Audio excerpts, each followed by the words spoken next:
26 അതിന്റെ പ്രത്യേകത നമ്മൾ പറഞ്ഞു. എന്താണ് ലഹരി വിരുദ്ധത്തിനാണ് നമ്മൾ ഒരുപാട് പരിപാടികൾ ഇതിന്റെ ഭാഗമായിട്ട് നമ്മൾ പ്ലാൻ ചെയ്തിട്ടുണ്ട് അല്ലേ. ഇന്ന് ഉച്ച കഴിഞ്ഞാൽ ഫ്ലാഷ് മോബ് ഉണ്ട്, അതുപോലെ പിന്നെ പോസ്റ്റർ എക്സിബിഷൻ ഉണ്ട്. അങ്ങനെ വൈവിധ്യമായിട്ടുള്ള പരിപാടികളാണ് നമ്മൾ ഇതുമായി ബന്ധപ്പെട്ട് അറേഞ്ച് ചെയ്തിട്ടുള്ളത്. രാവിലെ നമ്മൾ എല്ലാവരും പ്രതിജ്ഞയല്ലേ അല്ലേ? ആ പ്രതിജ്ഞയിൽ എന്താ പറഞ്ഞത്? ലഹരി ഞാൻ ഒരിക്കലും ഉപയോഗിക്കുകയില്ല. ലഹരിയുമായി ബന്ധപ്പെട്ട ഏതെങ്കിലും പ്രവർത്തനങ്ങളിൽ എൻ്റെ ശ്രദ്ധയിൽപ്പെട്ട് കഴിഞ്ഞാൽ എന്ത് ചെയ്യും? തടയും. മാത്രമല്ല നിങ്ങളുടെ അധ്യാപകരെ വിവരം അറിയിക്കുകയും ചെയ്യുമെന്ന് പറഞ്ഞല്ലേ.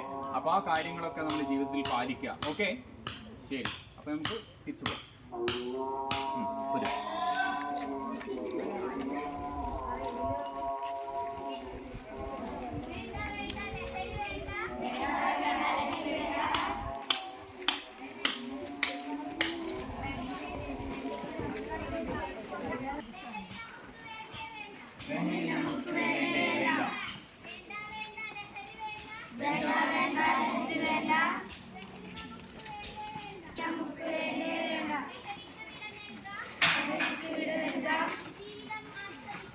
ജീവിതം ആസ്വദിക്കാം.